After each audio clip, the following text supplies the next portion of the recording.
Bismillahirrahmanirrahim. Assalamualaikum warahmatullahi wabarakatuh. Kembali lagi bersama saya Holiza Sofia Zain di BTS Pandawa, bincang tentang santri Pandawa. Bersama bintang tamu kita pada kali ini salah seorang alumni, yakni Kak Martin. Gimana kabarnya hari ini? Alhamdulillah baik. Gimana? Kalian gimana? Alhamdulillah baik juga. Kak Martin ini biasa dipanggil apa nih? Biasa dipanggil Tin. Kalau adik-adik sih biasa panggil Kak Tin. Ada juga yang sampai bilang kantin. Berarti panggilnya Kak Tin aja ya. Kak Tin asal mana? Saya dari Bagi Longge. Bagi Longge. Itu salah satu desa di Pringgabaya. Kecamatan Pringgabaya, Desa Batuyang. Berarti dekat sini dong. Lumayan. Perempatan Los di sana. Lumayan lah. Dekat. Kak Tin sekarang umurnya berapa? Saya sekarang sih masih 18 tahun ya. Tinggal ntar lagi masuk ke 19 ya. Ini kan Kak Tin mondok 3 tahun nih. 3 tahun itu kan bukan waktu yang singkat. Pasti bakalan nemuin banyak pengalaman. Kira-kira menurut Kak Tin pengalaman di pondok itu yang paling menyenangkan apa? Yang paling menyenangkan, jadi 3 tahun itu bukan waktu yang cepat ya, lama sekali.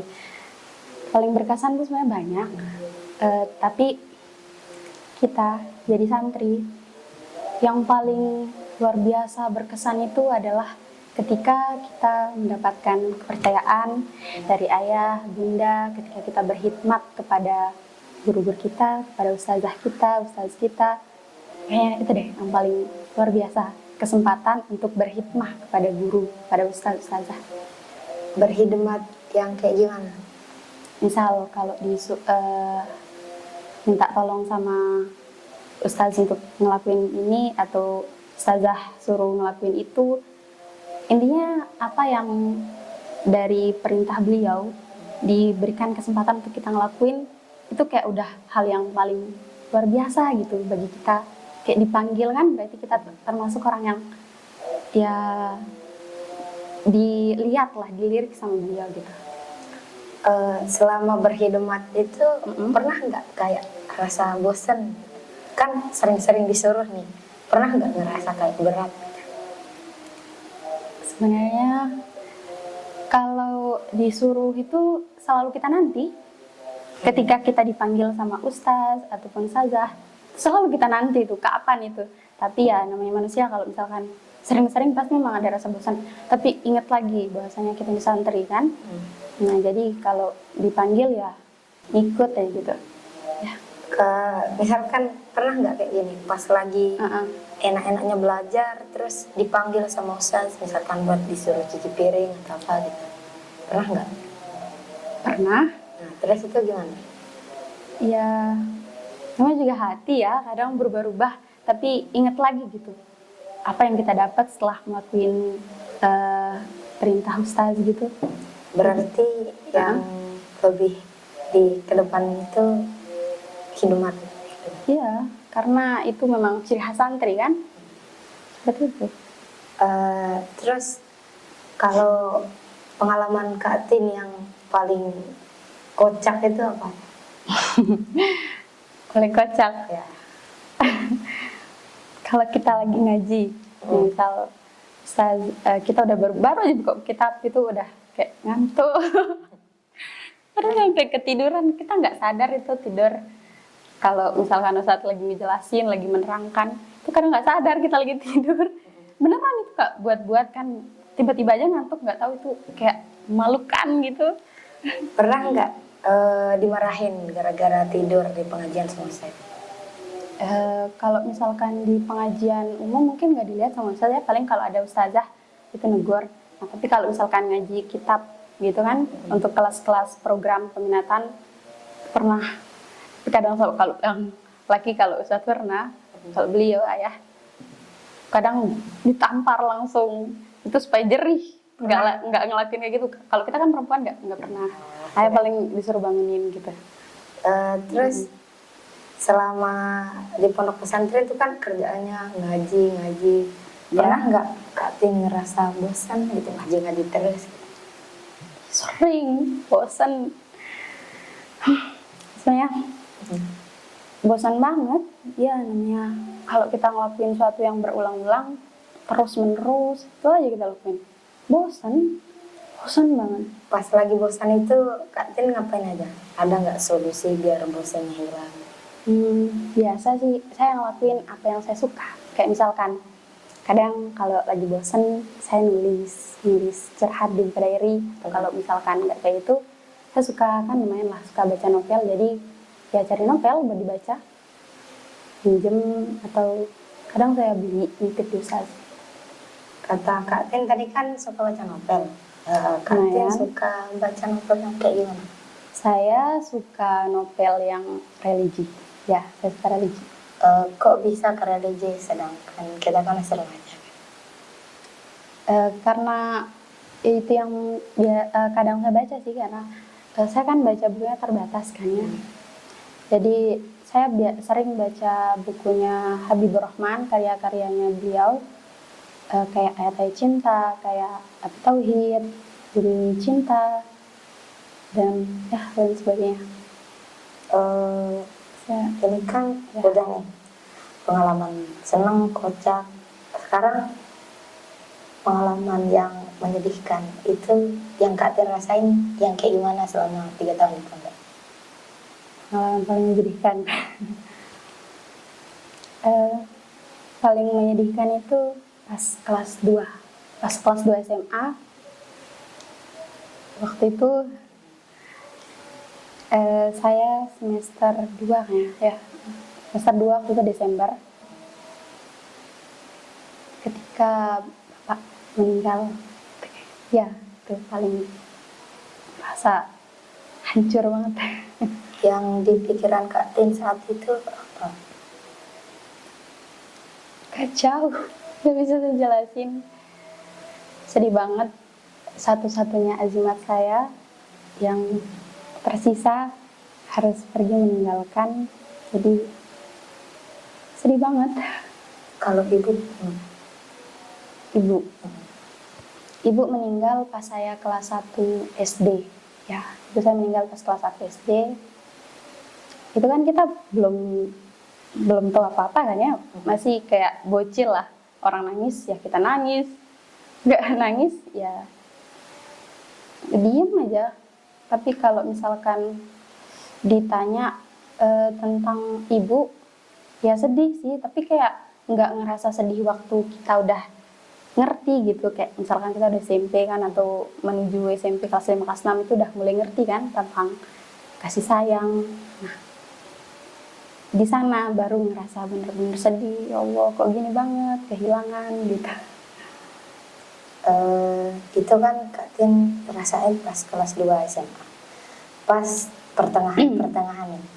Terus yang Kak Tin pikirin itu, pernah nggak mikir kalau mau berhenti buat mondok atau gimana, gara-gara kan ajimatnya kan katanya Kak Tin tadi itu kan udah hilang. Pernah nggak mikir kayak gitu?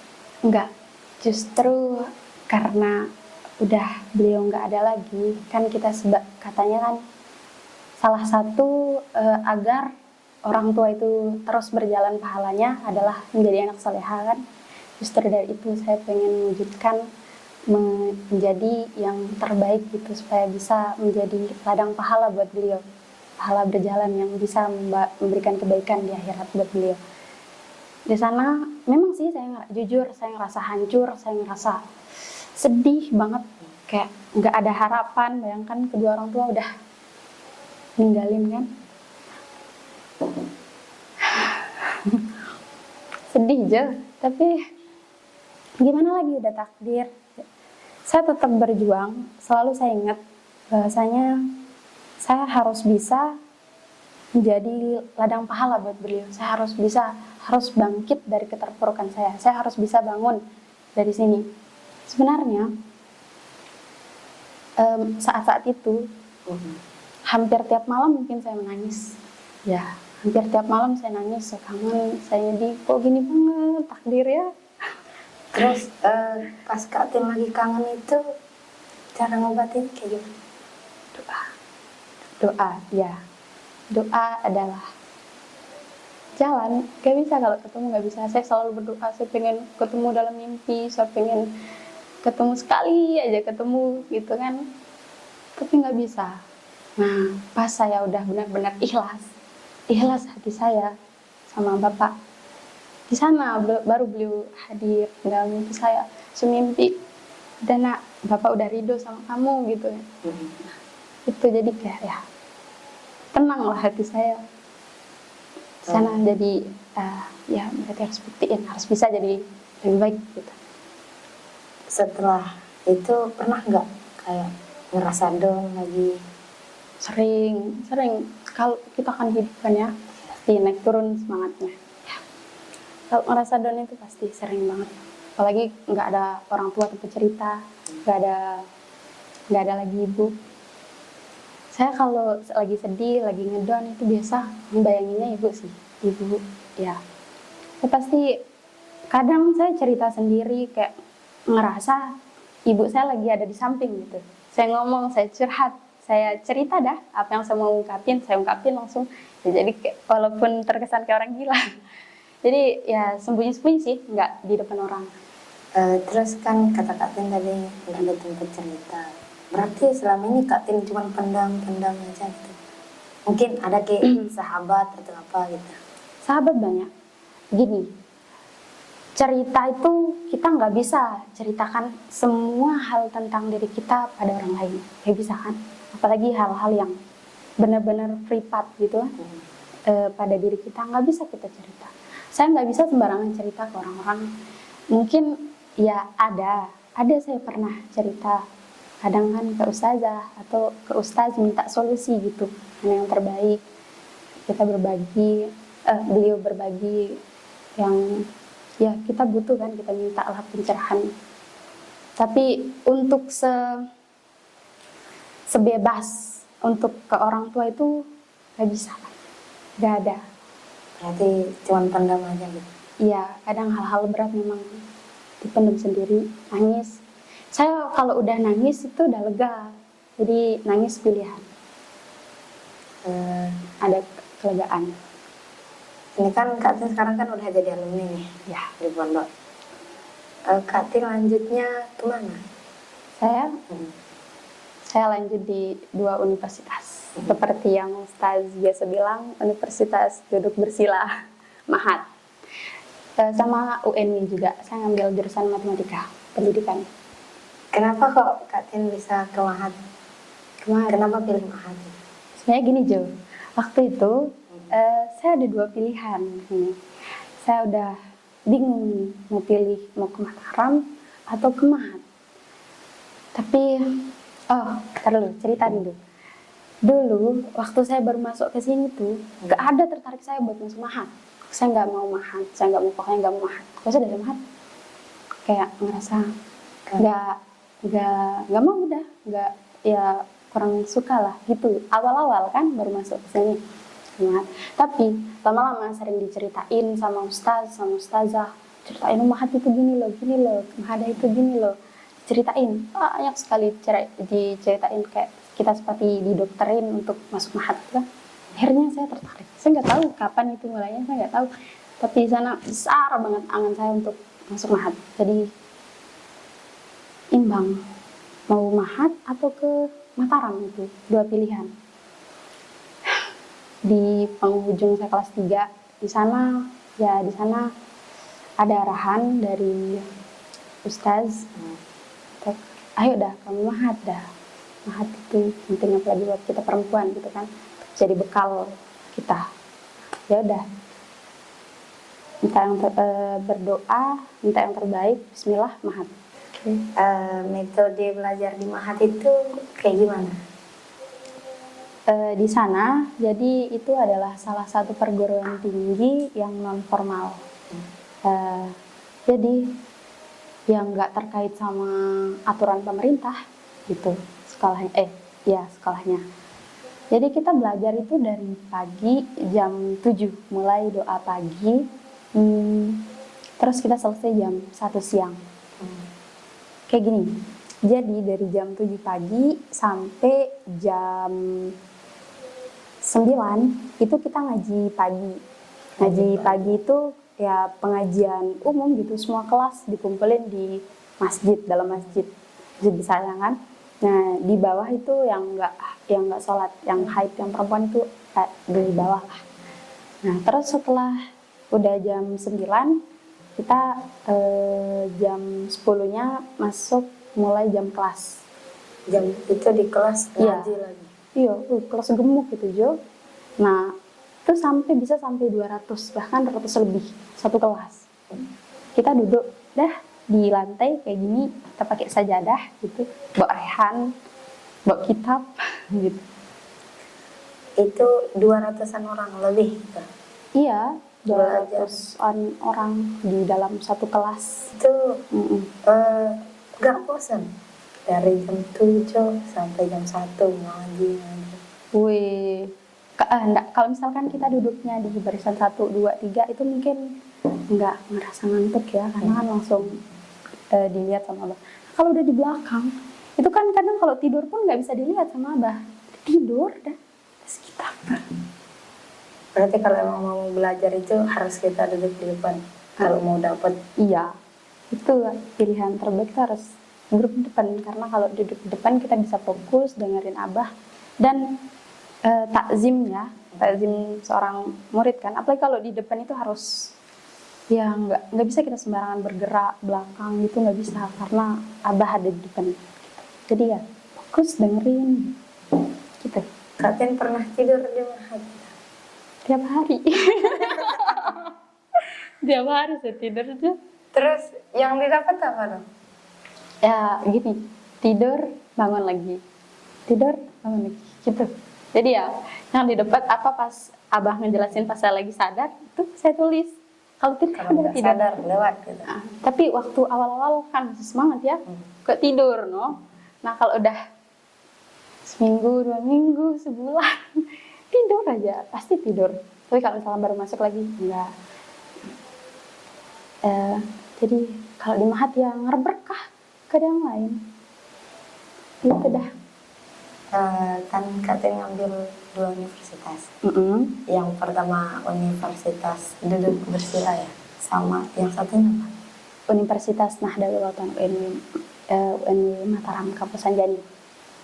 Oh itu berarti dekat. Ya dekat. Gimana cara Kak Tin bisa bagi waktu? Kan ambil 2 universitas. Gini, jam kuliah saya itu dari jam 2 sampai jam 5. Habis lah jam 6 pulang gitu. Jadi kalau misalkan pagi jam 7 sampai jam 1 itu kan saya di Mahat kan ya. Nah pulang kita nggak jalan kaki karena kos saya jauh Jo. Di Gapuk tahu kan rumah Ibu aja kan ya. Nah itu kita pakai ferry. Ferry kita ngantri loh. Maksudnya udah nunggu kita, kalau misalnya udah pulang tuh udah nunggu. Kita bayarnya 1.000. Ya, ada khusus. Tapi kalau misalkan penuh kan, ada yang dari Lemek itu juga pakai carry itu. Jadi kalau misalkan mereka semua Mahat, kadang kita nggak kebagian kalau lama pulang. Kalau misalkan Abah agak lama kan, telat kita pulang. Karena kita nggak bisa masuk ke carry itu. Nunggulah kita panas-panas di pinggir jalan. Kalau nggak mau tuh harus jalan, harus panas-panas, lagi jauh ke Gapuk kan. Itu jalan kakinya Kak Tin sendiri atau ada teman? Saya ngekos sama 4 banat. Itu berempat ya, 3 orang teman saya, teman saya. Itu 3-3-nya Mahat juga? Mahat. Malah sendiri saya yang kuliah dari mereka berempat gitu. Kok bisa? Ya mungkin ada yang mau fokus tahun, ada yang mungkin faktor ekonomi nunggu ada dulu, gitu. Ini kan padat banget nih jadwalnya di 2 universitas. Pernah nggak kayak ngerasa bosan gitu, capek? Pokoknya kalau capek itu pasti dah Jo. Sekarang capek sudah, tapi Oh ya, kalau misalkan di perkuliahan Anjani itu, jadi kadang kan enak ya, enjoy orang kuliah itu. Jadi kadang mau masuk enggak, kan dosen nggak peduli. Jadi kadang memang dosennya kadang nggak hadir, jadi ya bisa setelah istirahat sampai jam 3, kadang saya istirahat, baru jam 4 masuk. Jadi kayak dari jam 2 sampai jam 5 itu nggak semuanya kita masuk. Kadang kita masuknya 2 jam, kadang 1 jam sehari, kadang ya 3 jam sehari gitu. Ini kan Kak Tin udah lama nih jadi alumni. Kira-kira apa yang Kak Tin rasain selama udah keluar dari pondok? Ibarat burung gitu. Kok burung? Terbang gitu kan, bisa sudah terbang kan, pas lepas landas lihat dunia luar. Ya awal-awalnya sih memang awal-awal kebiasaan pondok itu masih ada kan, kita sholat tahajud, duha itu kan dibiasakan di pondok kan. Nah ya masih lah kita bawa awal. Kalau sudah sebulan 2 bulan itu apalagi jadwal padat di sana.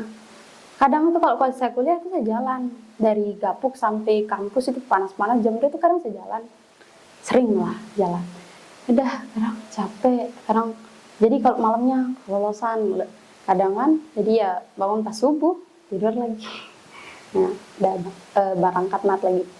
Tapi baik lagi santri kadang ya Abah selalu ngingetin di Mahat. Jadi santri itu 2 sholat nggak boleh dilepas. Tahajud duha itu harus, karena kita sebagai santri untuk ilmu. Tuh kata Abah. Ya kalau ingat laksanakan gitu. Kan Ustadz sering bilang juga di pondok, kata beliau itu dunia luar itu keras. Kayak gimana sih kerasnya dunia luar? Di sini enak gitu, karena jadwal lo diatur. Kita bangun jam segini, kita ngelakuin ini jam segini, kita ngelakuin itu jam segitu. Kalau di sana kita yang berperan benar-benar, kita harus tentuin, kita yang harus buat jadwal untuk diri kita sendiri.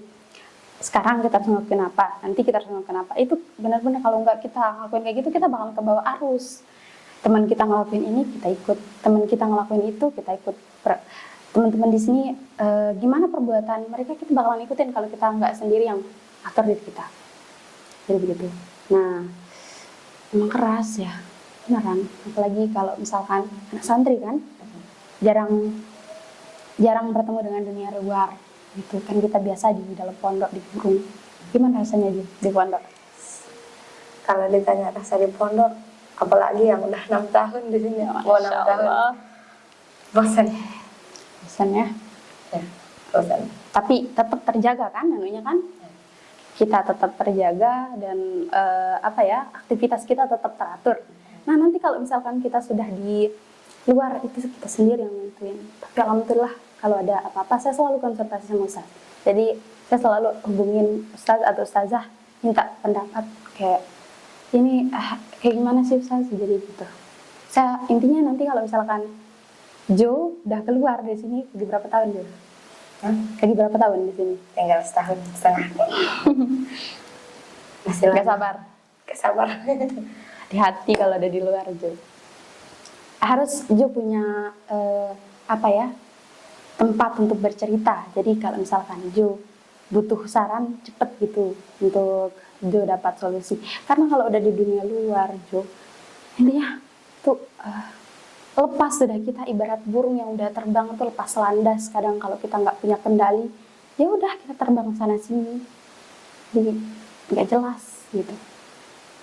Intinya Jo harus punya penggait, jadi pengingat Jo, pengontrol Jo gitu.